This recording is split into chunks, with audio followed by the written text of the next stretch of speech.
तो हेलो दोस्तों, welcome to my channel. दोस्तों, ये मेरे पास 2.25 मीटर वुलन फैब्रिक है और आज मैं इसमें से आपको एक ट्राउज़र की कटिंग बताऊंगा। बहुत सिंपल और इजी तरीके से मैं इसको बताऊंगा। यानी कि अगर आप घर में भी इसको ट्राई करना चाहें तो आप किसी भी साइज़ पर इसको बहुत ही आराम से बना देंगे। तो ये मैं 40 हिप के हिसाब से इसकी कटिंग करूँगा और इसका मेन नाप हिप का ही रहेगा, क्योंकि हिप से ही हमें इसकी आसन वगैरह का हिसाब लगाना है। तो वीडियो स्टार्ट करते हैं। सबसे पहले हमें इस कपड़े को खोल लेना है और अभी ये 4 फोल्ड में आपके सामने कपड़ा रखा है, इसको हम खोलेंगे इस तरीके से। और अब देख सकते हैं ये दोनों किनारे एक तरफ हैं, इसमें से हमें एक किनारा हटा देना है। यानी कि इस कपड़े को बिल्कुल सिंगल करके रखेंगे और अब इसमें हमें सिंगल कपड़े पर हिप के अकॉर्डिंग ही निशान लगाना है। तो हिप है 40, 40 का हमें 1/4 कर लेना है। तो 40 का 1/4 हो गया 10 इंच। 10 इंच के अंदर हमें 5 इंच एक्स्ट्रा डाल देना है।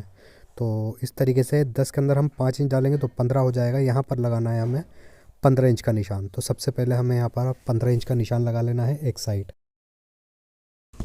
अब ऐसे ही एक 15 इंच का निशान हमें इस साइड भी लगा देना है।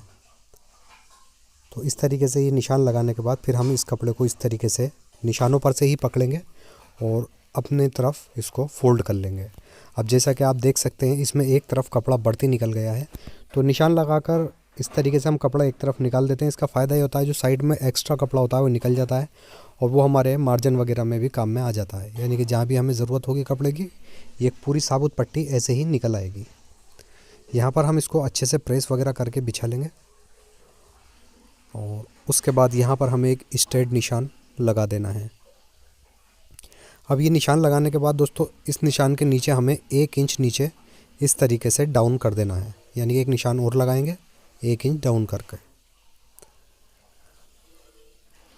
अब दोस्तों सबसे पहले हम यहाँ पर इसके जो नाप है उसको मैं आपको समझा देता हूँ। इसकी लेंथ रहेगी 35 और इसकी जो हिप है वो रहेगा 40। जैसा कि मैंने आपको शुरू में भी बताया था, 40 इसका हिप है और 6 इंच इसकी हम मोरी रख देंगे। ये 6 इंच इसकी मोरी आ जाएगी। अब दोस्तों ये जो हमने हिप का निशान है इसी के अकॉर्डिंग हमें इसकी मतलब बेल्ट पे से भी कटिंग करनी है और इसी हिप के अकॉर्डिंग हमें इसका आसन वगैरह का निशान भी यहाँ पर लगा देना है। मेन नाप हमारा हिप का रहेगा, हिप से ही हमें इस पर सारा नाप लगाना है। अब जिससे कि ये 40 इसका हिप है तो इसके अंदर हमें 4 इंच एक्स्ट्रा डाल देना है। 4 इंच इसके अंदर एक्स्ट्रा डालेंगे तो ये हो जाएगा 44। अब 44 का 1/4 करेंगे हम 11 इंच। यहाँ पर हमें 11 इंच का निशान लगा देना है। अब ये निशान लगाने के बाद में दोस्तों अब जैसे ये हिप है, हिप हमारा यहाँ पर हम दोबारा ड्रॉ करते हैं 40 है, इसका हम 1/3 करेंगे हिप का 40। तो 40 का 1/3 हो गया 13.25। तो 13.25 या 13 2 सूत का कोई ऐसा बड़ा वो नहीं है इशू, तो हम यहाँ पर 13 ही ले लेंगे। अब 1 इंच हमें इंची टेप ऊपर की साइड निकाल कर यहाँ पर 13 इंच का निशान लगा देना है। तो इस तरीके से हम यहाँ पर आसन का निशान भी लगा लेंगे। यानी कि जो भी हिप का नाप होगा उसमें हमें 1/3 कर लेना है और 1/3 13 इंच करके यहाँ पर निशान लगा लेंगे। उसके बाद में अब दोस्तों यहाँ पर या तो आप ऐसे ही निशान लगा लें, जैसे मैंने ऊपर लगाया है 10 इंच का, यहाँ पर 10 इंच का निशान लगा लें और इसके आगे यहाँ पर 2 इंच का निशान एक्स्ट्रा बढ़ा लेंगे। एक तो तरीका ये हो गया। और अगर आप यही निशान अगर इस तरीके से लगाना चाहें, जैसे 40 का हमने 1/3 करना है तो यहाँ पर हम 13 भी लगा सकते हैं। तो ये टोटल नाप 13 ही हो गया। फिलहाल किसी भी तरीके से आप लगाएंगे, आप देख सकते हैं ये 13 इंच है। अब इस 13 का हमें हाफ़ कर लेना है, यानी कि 6.5 इंच। 6.5 इंच पर हमें एक निशान लगा देना है। इस तरीके से हम निशान लगा देंगे। उसके बाद जो हमने आसन का निशान यहाँ पर लगाया था उसको फुटे की मदद से हम मिला लेंगे और यहाँ पर हमें हल्की सी गोलाई बना देनी है।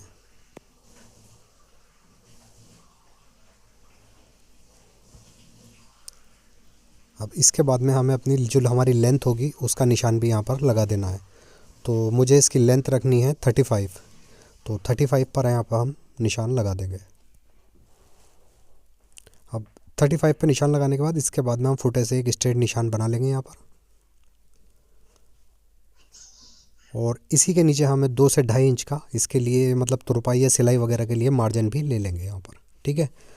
अब उसके बाद ये जो निशान लगाया था 6.5 इंच वाला मैंने, यही निशान हमें यहाँ मोरी में भी लगा देना है 6.5 इंच का।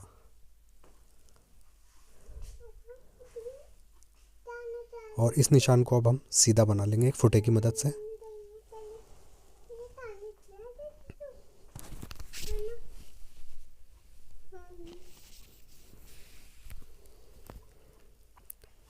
इस तरीके से हम निशान लगा लेंगे। इसके बाद में दोस्तों इसकी मोरी हमें रखनी है 6 इंच।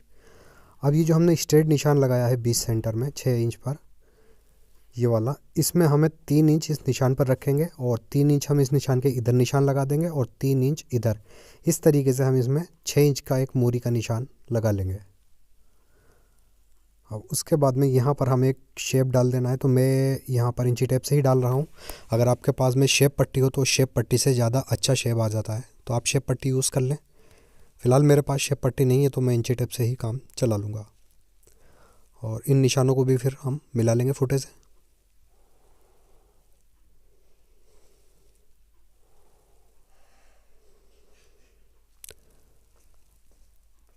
अब हमें यहाँ पर गिदरी पे भी इसी तरीके से निशान लगा लेना है एक शेप बना करके।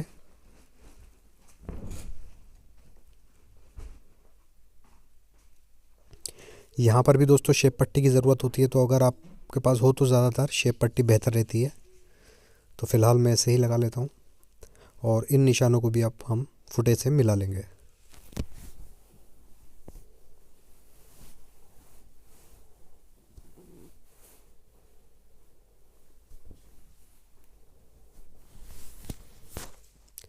तो इस तरीके से दोस्तों ये फ्रंट का बिल्कुल कंप्लीट हो चुका है। अब यहाँ मोरी पे भी हमें हल्का सा एक शेप बना देना है, ताकि हम जब तुरपाई वगैरह या करें इस पर तो इसमें एक गोलाई आ जाए। नहीं तो फिर अगर हम स्ट्रेट काट देंगे तो इसको फिर ये झोल मारेगी मोरी, तो इसलिए इसको थोड़ा सा क्रॉस काटना पड़ता है मार्जिन को। उसके बाद इन्हीं निशानों पर अब हम कटिंग भी कर देंगे। और दोस्तों ये जो मैंने आपको तरीका बताया है, मैंने तो एक साइज़ बता दिया है आपको 40 हिप के हिसाब से। आप किसी भी हिप के साइज़ के हिसाब से ये कटिंग कर सकते हैं। बहुत ही ईजी तरीका है और आसान तरीका है। इस साइड से भी हमें इसको यहाँ पर कट कर देना है।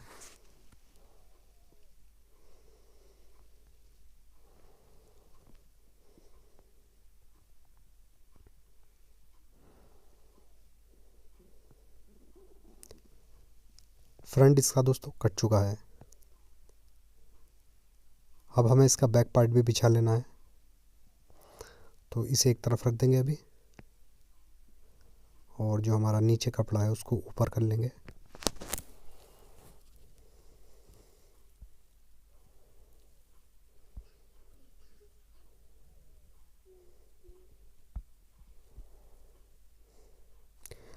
अब दोस्तों हमने पहले लिया था 15 इंच का यहाँ पर, और अब जब हम बैक काटेंगे तो हम 15 से 1 इंच बढ़ा लेंगे, यानी कि 16 या 16.5 इंच का निशान यहाँ पर लगा लेंगे। तो मैंने यहाँ पर 16.5 इंच का, यानी कि फ्रंट के मुकाबले पे 1.5 इंच मैंने बढ़ा लिया है ये निशान।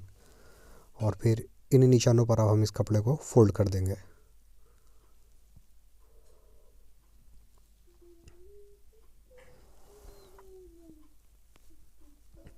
अच्छे से कपड़े को बिछा करके इसी के ऊपर फिर अब हम फ्रंट भी रख लेंगे।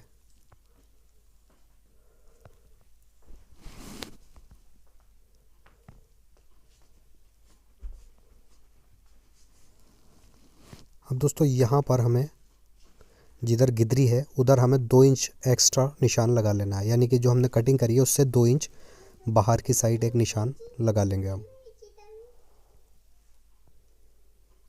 ऊपर तक ऐसे ही हमें निशान लगा लेना है। अब ये निशान हम थोड़ा सा आगे बढ़ा करके इसको निशान को पूरा कर लेंगे, यानी कि बैक का जो आसान है वो भी आ जाए। यहाँ पर भी हम 2 इंच का निशान लगाएंगे, और जो आसन हमने कट करा था वहाँ पर भी हमें 2 इंच का निशान एक्स्ट्रा लगा देना है बैक पार्ट पर। तो इस तरीके से ये बैक जो है 2 इंच एक्स्ट्रा आ जाएगी ऊपर से लेकर नीचे तक। यहाँ पर हम गोलाई बना देंगे जैसे हमने फ्रंट में बनाई थी। और अब इन्हीं निशानों पर भी हमें कटिंग कर देनी है। पहले यहाँ निशान मिला लेते हैं।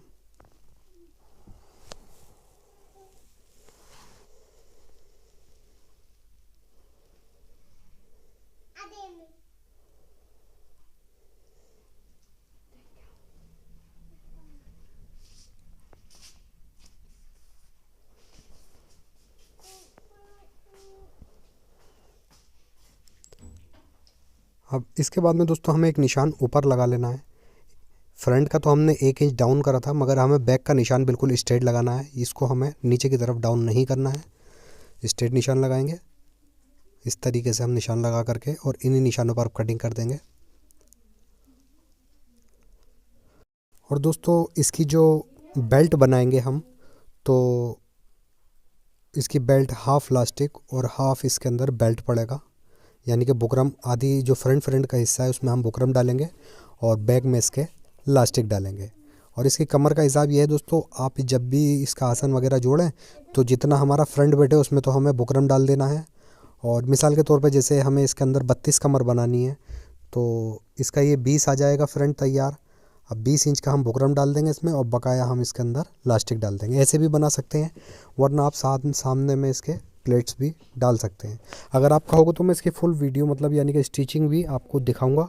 तो अगर आप कहोगे तो कमेंट बॉक्स में बता देना, मैं इसकी स्टिचिंग की वीडियो भी डाल दूंगा। उसमें बहुत ईजी आपको समझा दूंगा किस तरीके से प्रिंट की सिलाई करी जाएगी। तो वीडियो अच्छी लगी तो प्लीज़ वीडियो को लाइक करें, नए हैं तो प्लीज़ चैनल को सब्सक्राइब करके बेल आइकन ज़रूर दबाएं, ताकि रोज़ाना आने वाली वीडियो आपको टाइम पर मिलती रहे।